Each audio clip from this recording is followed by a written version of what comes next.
Welcome to HIV The Morning After. I'm Dan Hall.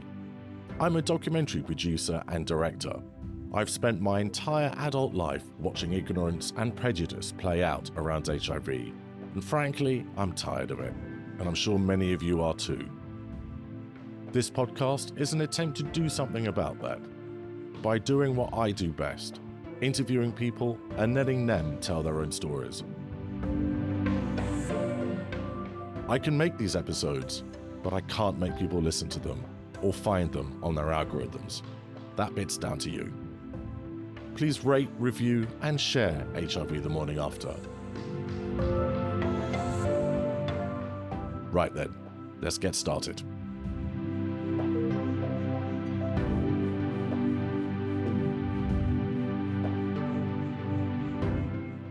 In August 2018, Ellie Harrison was 21 years old and living in London.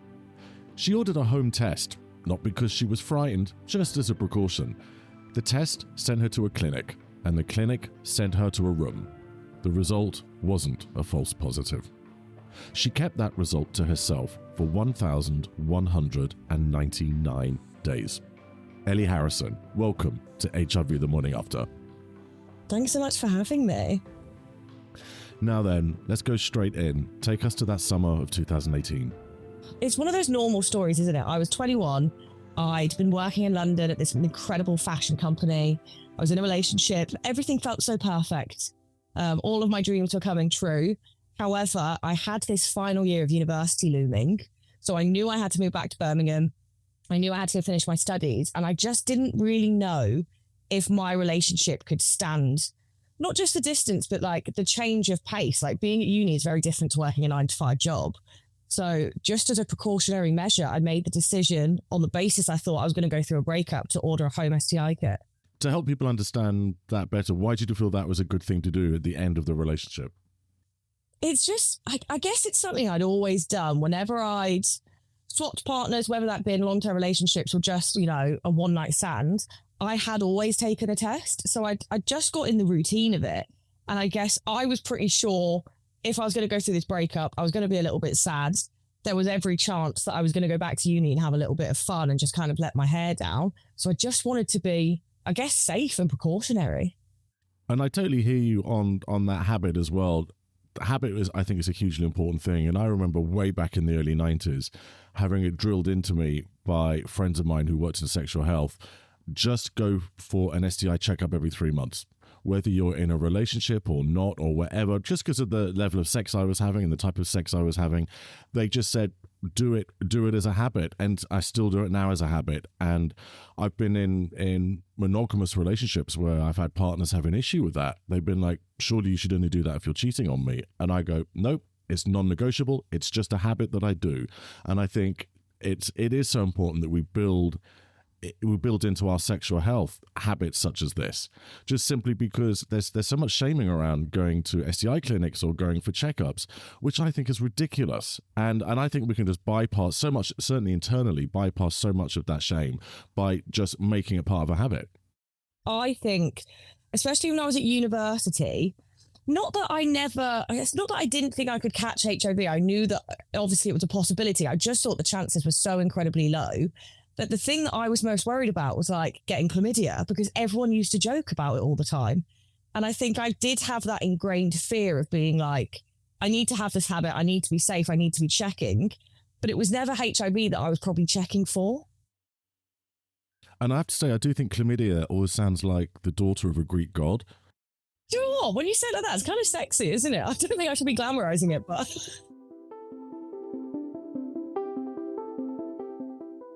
So you got your home test kit through. What happened next?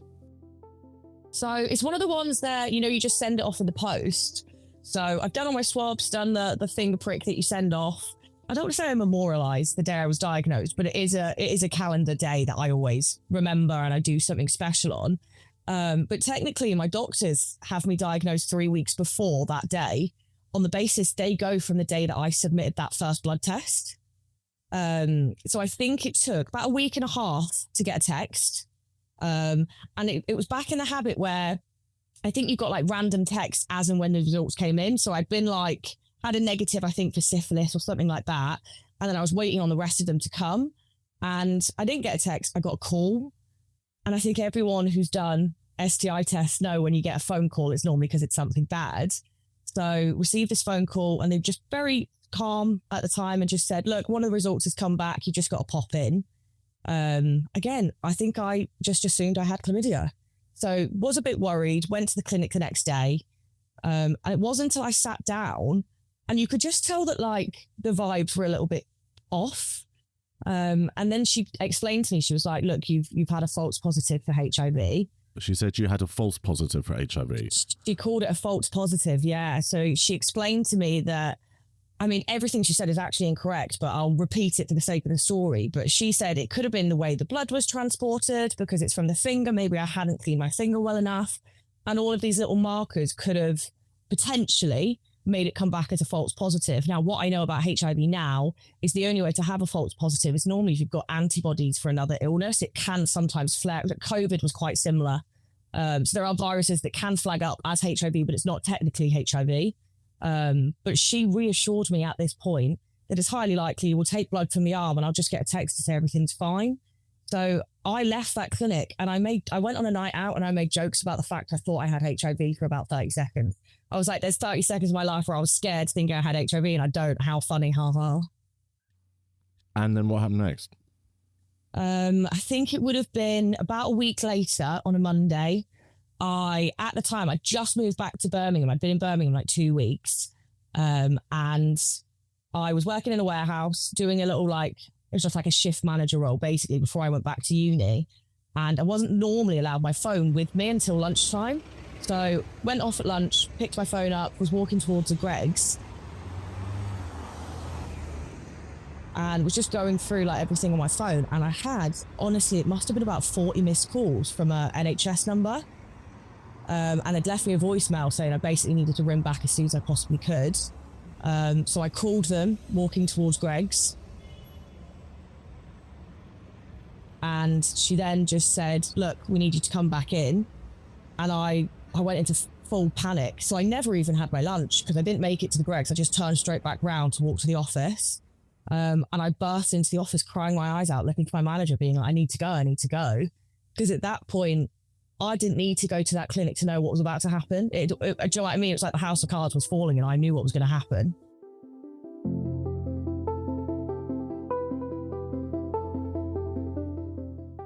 I really perpetuated a lot of my own stigma and fear at that point because I 100% was taught about HIV at school. And I say this a lot. I must have been. It would have been in some sexual health class that I had.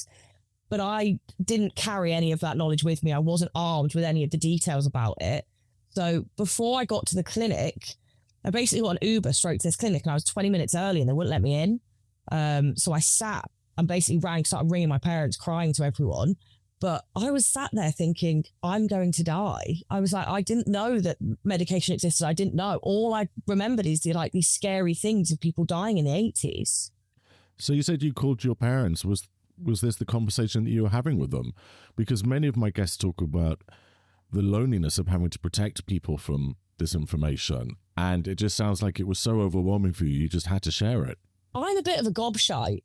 And the way I deal with things is by vocalizing them. I have to get things off my chest and otherwise I'll ruminate on them. I can't seem to work it out unless I say it out loud.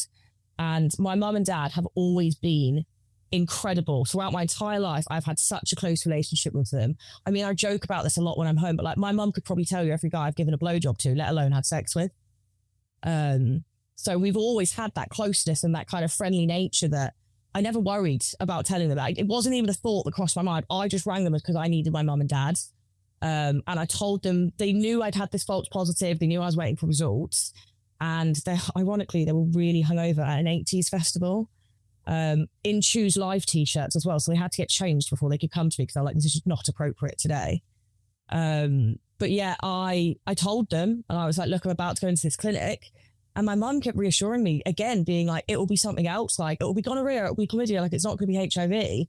And I was arguing with her on the phone because I was like, I've only tested for one. I know you're trying to be encouraging, but I only took one test this time out.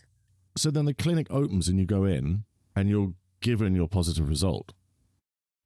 Yeah, and I mean, I'd really built this moment up in my head because I'd had like this journey to the clinic, this sat outside waiting, I'd gone and got a coffee. And I was in my head, I was like, I'm going to be in this waiting room for like 20 minutes. They're going to take the piss. Like, do you know, you just have this fear of like being like sat in this waiting room, being like, I'm about to find out I've got HIV and everyone else is going before me. Like, can't be bothered. And what actually happened is like my arse had barely caressed the seat by the time my name had been called. So I literally walked in and hadn't even sat down and they were like, Ellie Harrison. And I had to walk down this long corridor to get to the room that we were in. And I just, every time this nurse kept looking back at me to make sure I was still behind her, like the way she was looking at me, honestly, everything was very telling of what was about to unfold.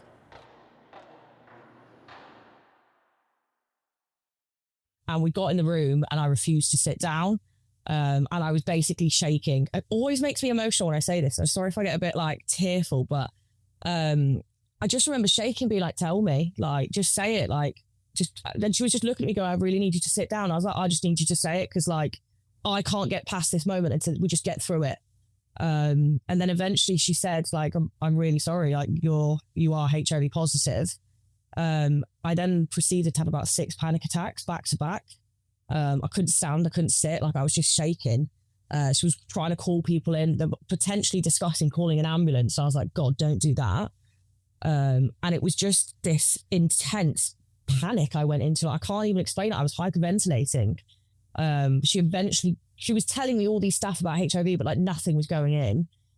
She then encouraged me to try and get hold of my mum and dad. So I rang my mum and dad and they were already driving at this point. They were 3 hours away, but they were driving towards me.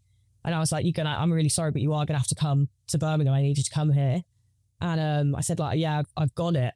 And my mum just went like it was a bag of sweets. She was like, oh, what have you got? I hung up and I was like, honestly, I was so moody. And then my dad rang me back and was like, I'm really sorry, we'll get to you now.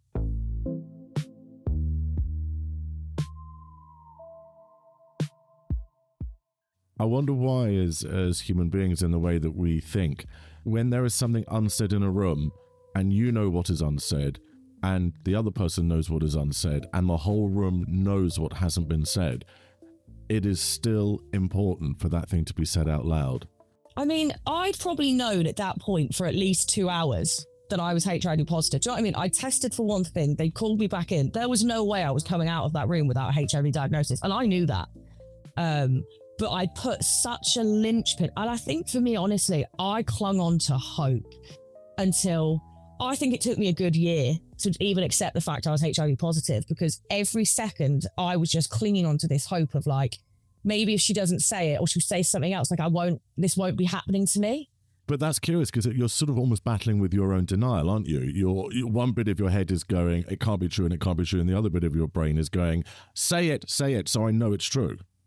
Yeah. And honestly, I got this diagnosis in the clinic. The next day, they obviously referred me to a HIV clinic to go kind of get enrolled, get everything kind of sorted. And when I got to the HIV clinic the next day, they asked to retest me. They wanted to do just the quick finger prick test. And even at that point, I've gone, oh my God, thank God they're going to retest me because they don't think I've got it.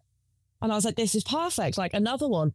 I think a lot of the stories I tell, I say I did it 3 times. I actually think we did it about 8 or 9 times before the woman made me stop, because I just would not accept that it kept coming back as positive. I was like, we're going to do it again. Like, I just couldn't. I was in such a state of denial that I would cling on to absolutely anything and everything to make it go away.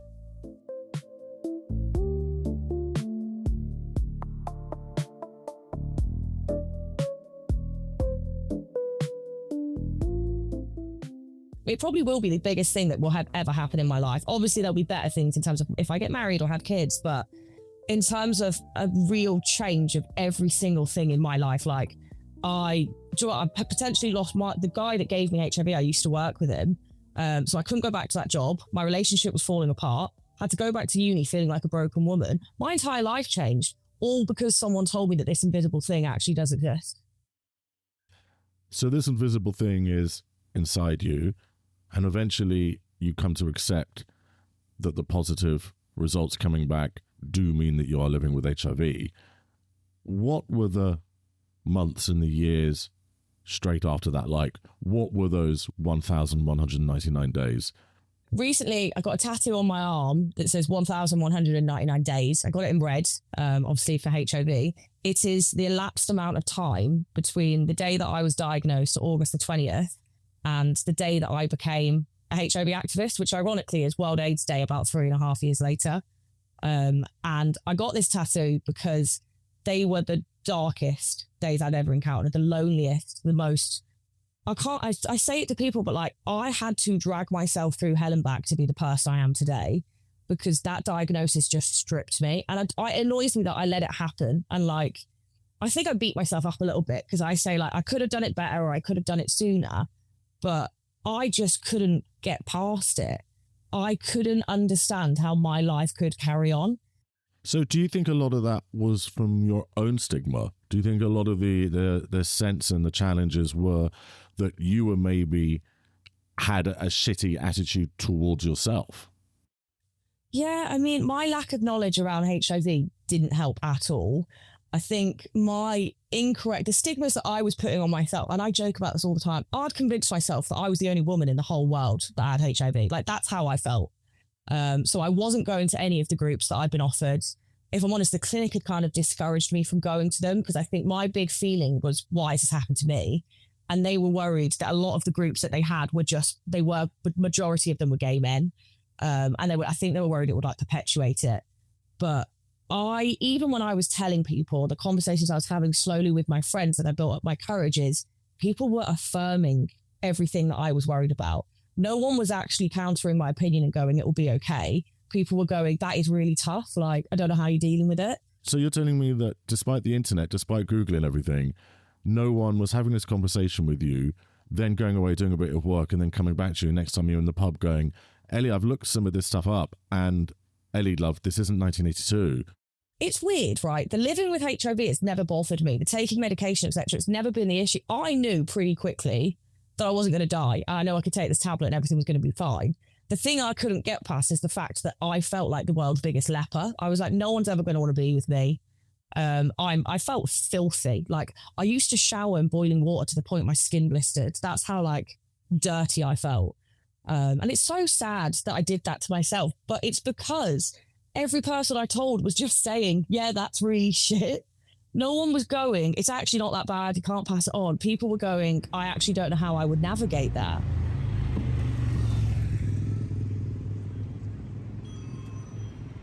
I got diagnosed in August. I went off to university. In Freshers Week, I told one of my best friends, I'm still best friends with her now.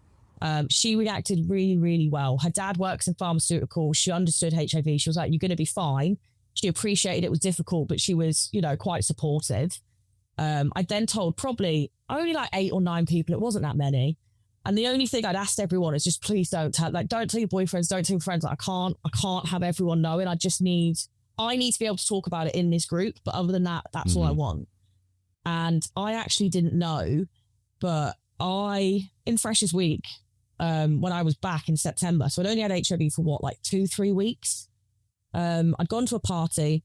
I'd got really drunk. There was a boy that I'd been a bit on and off with for a few years. We ended up going to his room.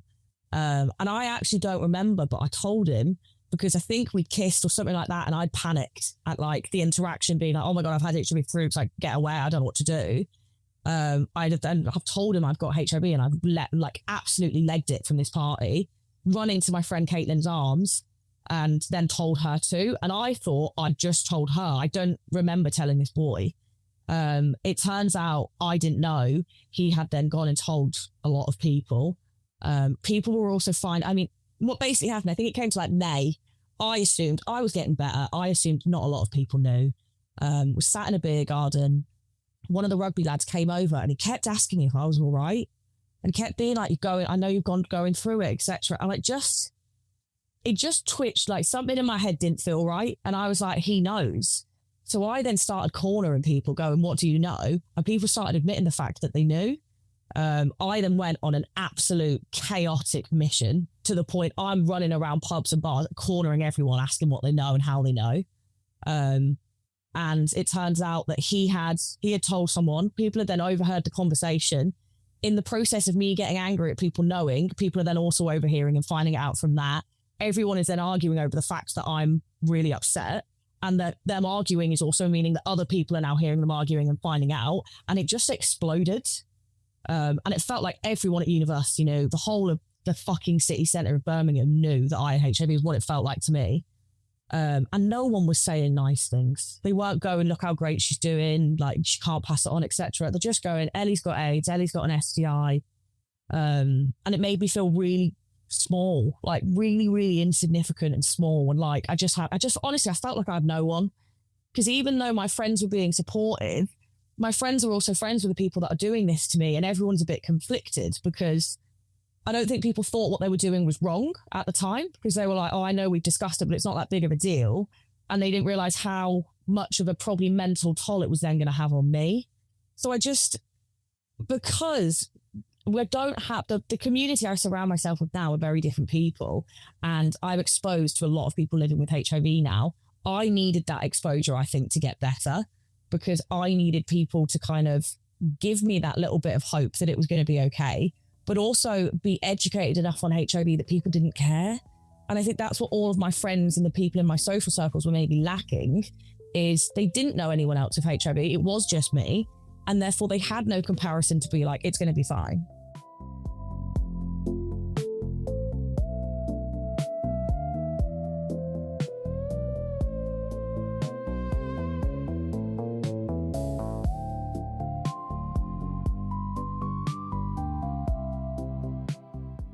And you make me think of a couple of previous guests that I've spoken to.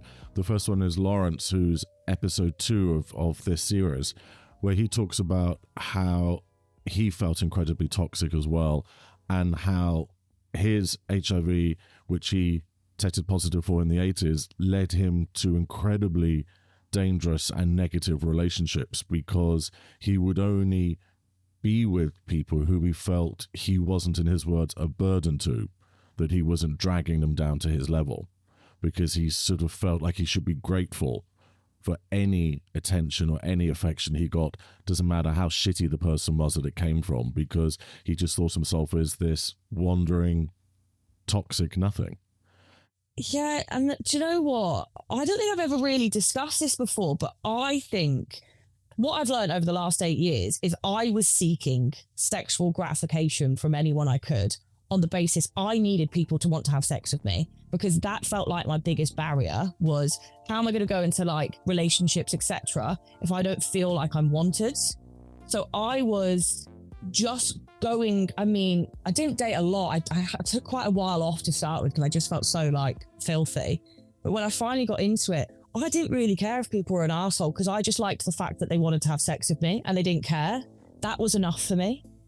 Which is quite sad, because it does mean that like I probably did get into some toxic situationships or hung out with people that I probably shouldn't have, just because they were willing to have sex with me.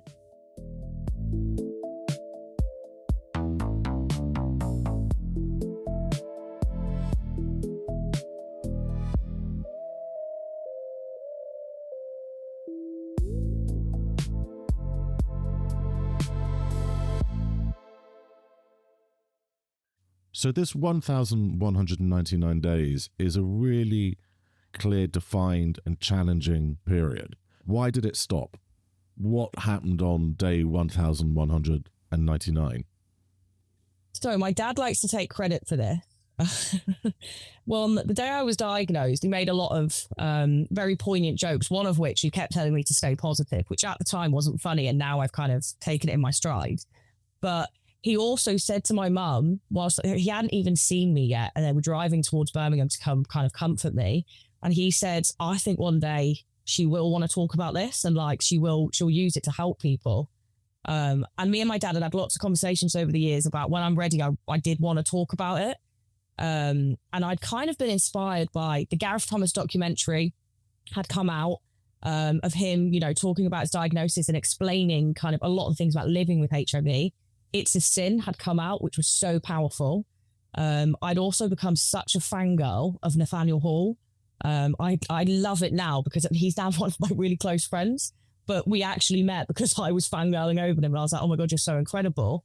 But I'd really been inspired by all of these powerful pieces of media. And the only thing I felt was still slightly missing is young female representation in this community, because I'm not the only female in the world living with HIV. In fact, I think it's like 60% of the people living with HIV are women, I think. I wanted to go online and be able to find someone that would make me feel a little bit more normal, or like everything was going to be okay. And when I couldn't find her, I guess I just became her. And I just decided that I was ready to join this conversation. So on World AIDS Day, I filmed a video from my bedroom, drinking a glass of wine. I was too scared to post it. So I went out, got absolutely blackout drunk, ended up going to an after party. And at 2 a.m, I asked everyone to watch the video, and then I posted it on my Facebook. By the time I woke up in the morning, I thought someone had died because of the amount of missed calls and notifications that were on my phone. And obviously hungover, came to realize that it was people's incredible reaction to this video. I then moved it to YouTube, and it kind of kept going. And from that, it just kind of snowballed that like I felt like I had to keep talking about it. But that's a huge jump from silence to going, fuck it, I'm gonna social media it. Like, why do you think there was no middle ground? There's again, I think this is really interesting because Lawrence, the guest I just spoke to you about, who talked about being in a toxic relationship, he's decided to record an episode of this podcast as his coming out about living with HIV. I think it's a really interesting thing that there isn't the sense of gradually telling more and more people that actually for you, it was, I'm going to stand at the end of the diving board and I'm going to jump in. I think I'd had enough. I think that's what it was. I think it was 3.5 years. It was 2021 when I posted this video. And it was 3.5 years of me lying about doctor's appointments or the tablet. I'd always take mine at lunchtime on the basis I got diagnosed before uni. I was going to go on chaotic benders basically to deal with it. And I couldn't guarantee that I was going to be up at a certain time in the morning. So I just locked in lunchtime. And obviously in the world of work, I then take a tablet in front of everyone every day, and everyone kept asking what it was. And I just kept lying. I had a book of lies that I used to write all my lies down in because I couldn't keep up with them anymore. And I think it got that suffocating that I'd had enough. I just wanted it to be out there. I didn't want to live in secrets anymore.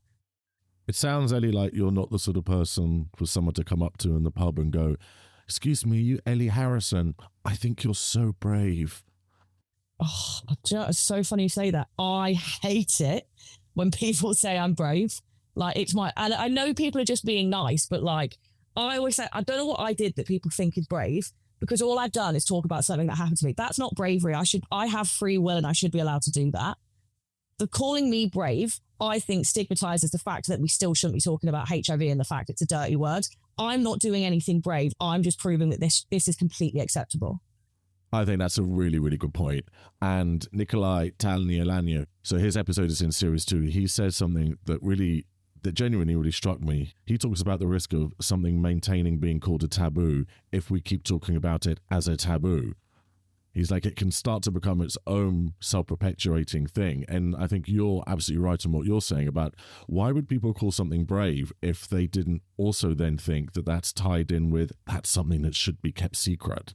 Yeah, and I always, whenever people say it, I always explain this to them and they're like, oh, I never thought about it like that. And I'm like, but that's the issue, is your instinctive reaction when you see me do this is to go, oh my God, she's so brave. Because you also agree with the fact that I shouldn't be talking about HIV.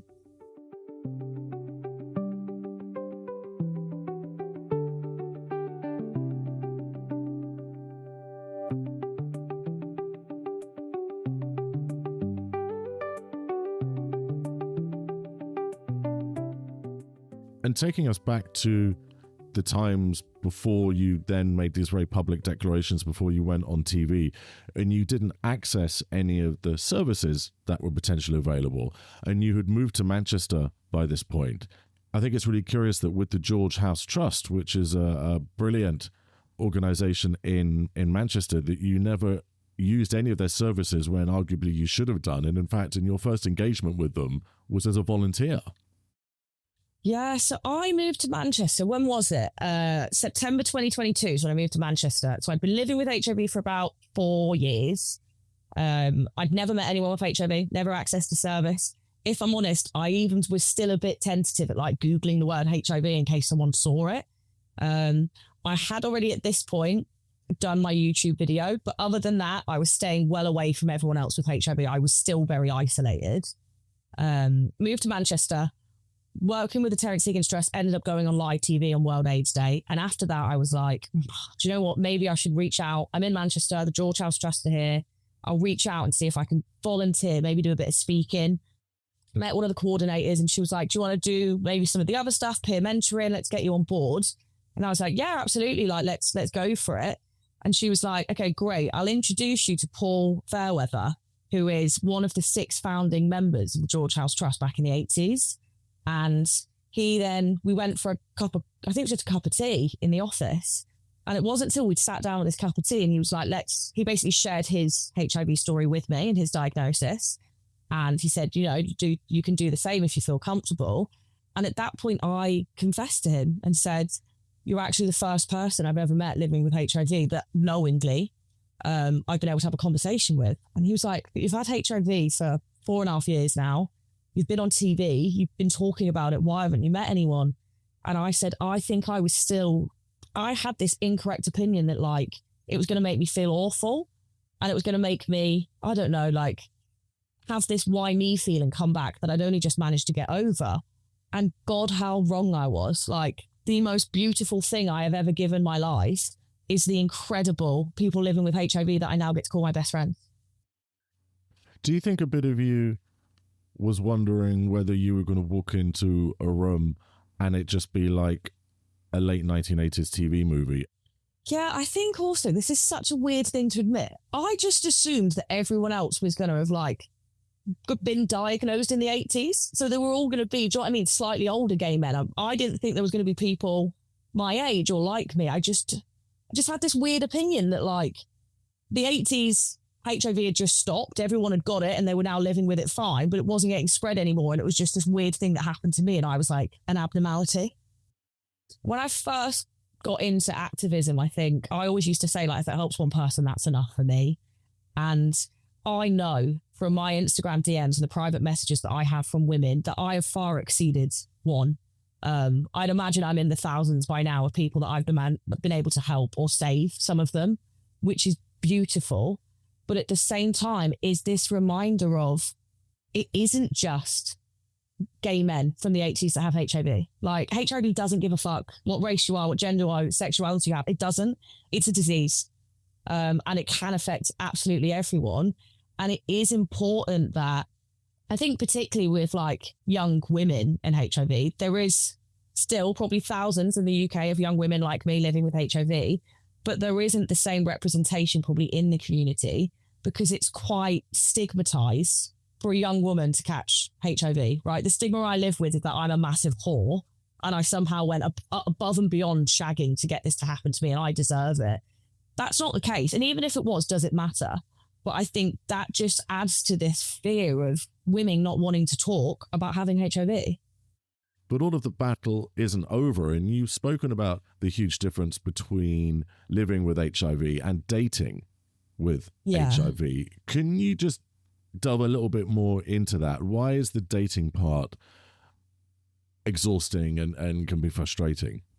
I've not had what I would call a serious relationship since the day I was diagnosed with HIV. And a lot of people, when they say that, I think the assumption is it's because people don't want to date me. That's all it is.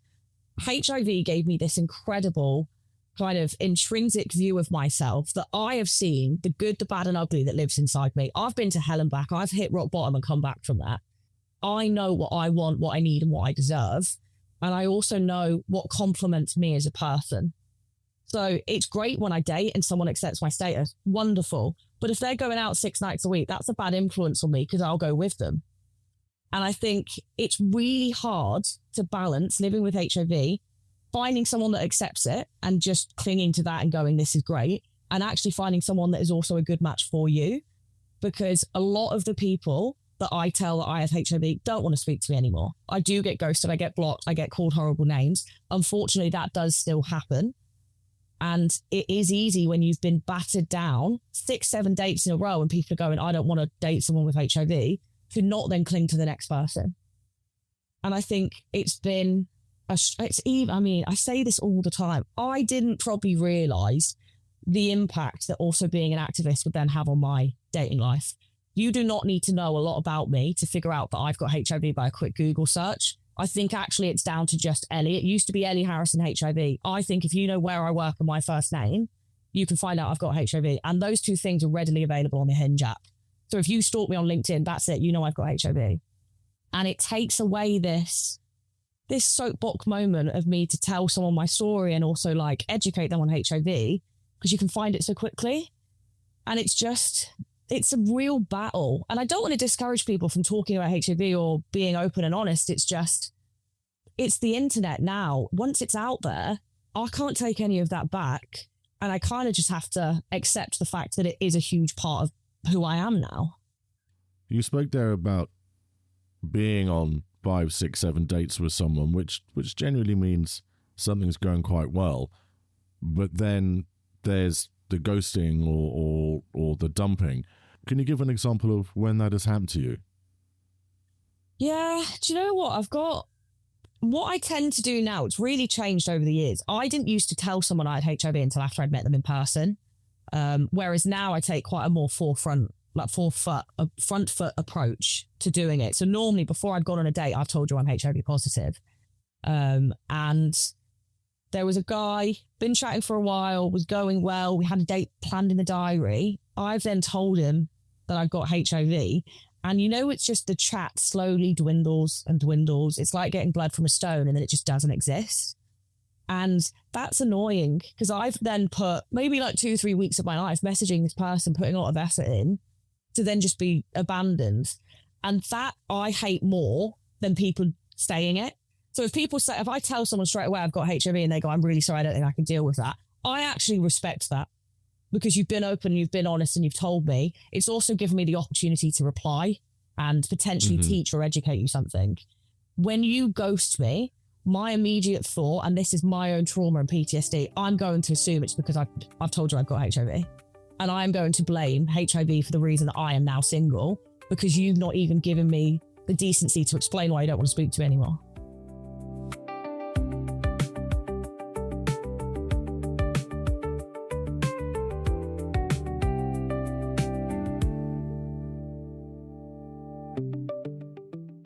And just to do a little bit of quick education, Ellie, could you just quickly explain what U equals U means so that when people stumble on you on a dating site, they really don't need to have you educate them? Yeah, absolutely. So most people living with HIV now are on incredible medication. I call it my magic pill because it is quite literally for this reason magic. But if you take this medication effectively, it will suppress the level of virus in your blood, so something we call undetectable. Once you are undetectable, you cannot pass the virus on. So U equals U stands for undetectable equals untransmittable. And it means the virus is that suppressed in your body, it is not possible to pass it on through blood, sex, saliva, having babies, breastfeeding, all of the modern misconceptions, completely impossible. Which means that, Ellie, you can have the greatest sex of your life and you can't pass it on. Yeah.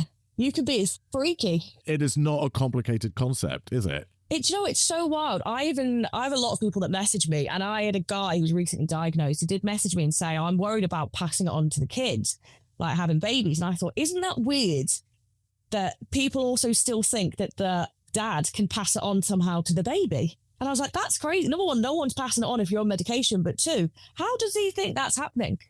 I recorded an episode the other day with a guest where he said that when he got his positive diagnosis and then went on his meds, bearing in mind this was only 4 years ago, he thought that they would cure him. Wow.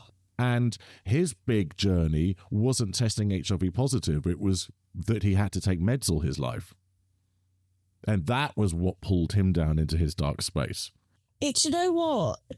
I know a lot of people in the community now, and so many people really struggle with the concept, don't they, of having that daily reminder, that tablet every day. Although it is saving your life, for some people it is this constant reminder. Absolutely. I remember my dad, when he got cancer, got really down at having to take one pill a day, and I sort of remember slightly short shrifting him and saying, "Look, Dad, I've been taking daily epilepsy pills since I was 16. Do you know what you do, Dad? You clean your teeth and then you take a pill, and that's it. It's 5 seconds of inconvenience." And but it's, that's my experience. And it was only then when conversing with him that he said exactly what you just said. He said, it's not the inconvenience of swallowing a pill. It's just the constant reminder. It's the fact that every single day I can't escape from even the flash of a piece of remembrance. Yeah, to some people, I think it must be quite somber.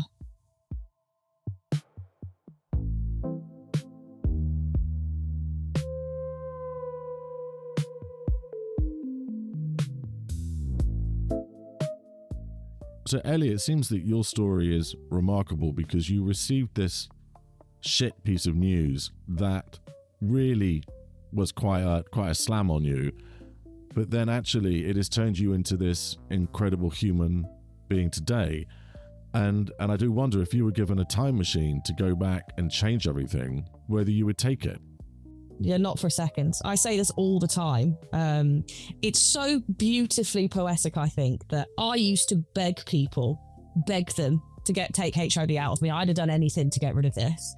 And now and people hate it when I say this, it is the best thing that ever happened to me. I am so glad that I got HIV. And I know people hate it when I say that. I wouldn't be me without it. I wouldn't have done all of the incredible, powerful, beautiful things that I've been able to do with my life. All of my greatest achievements are because I spoke out about having HIV, and I've been able to, I had platforms that I've been so lucky to go on, all because this horrible thing happened to me. Of course, if there is ever a cure, I 100% will take the cure. That betters my health. Do you know what I mean? My prognosis, my life was better. But I will forever, after a cure, consider myself HIV positive, because you can't take this experience away from me. So, Ellie, as we come towards the end of our conversation, this is where I create a moment of remembrance, an audio version of the AIDS quilt. And I'd like to take us to that garden at the London Lighthouse, a place of peace, a place of remembrance, a place of peace, a place of remembrance, and ask you, who would you like us to spend a few moments remembering today?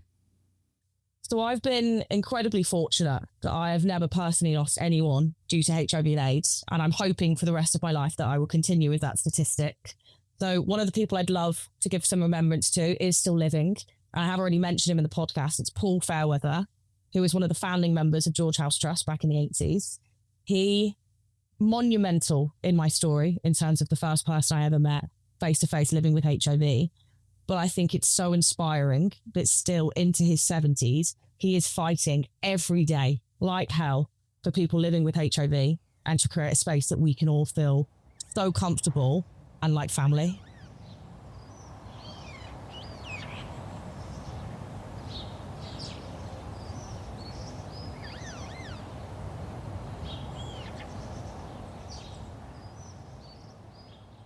So then, final question for you, Ellie. If you were to write a postcard to the world, what message would you write on it? I think the most powerful thing I'd like people to know is HIV isn't the end. It's a new beginning.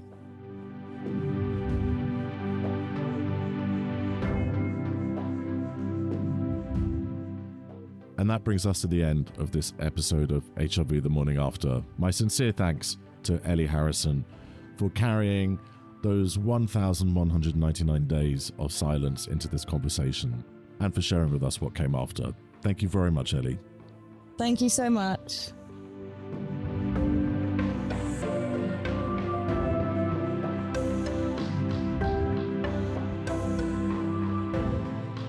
If you were moved or informed by what you heard today, please help spread the word. Subscribe to HIV The Morning After and leave a rating and a review.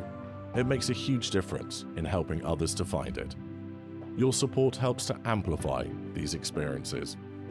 If you'd like to get in touch, you can email me at hivthemorningafter@gmail.com. And remember, if you encounter HIV stigma in a bar, call it out. If you encounter it at work, call it out. If you encounter it online, call it out. Because if you don't, you're part of the problem. The theme tune is by Pauline Edu at unstoppablemonsters.com. And many thanks to Murray Lang for his continued support. And thank you for listening. Join me next time for another important conversation on HIV the morning after. I've been Dan Hall.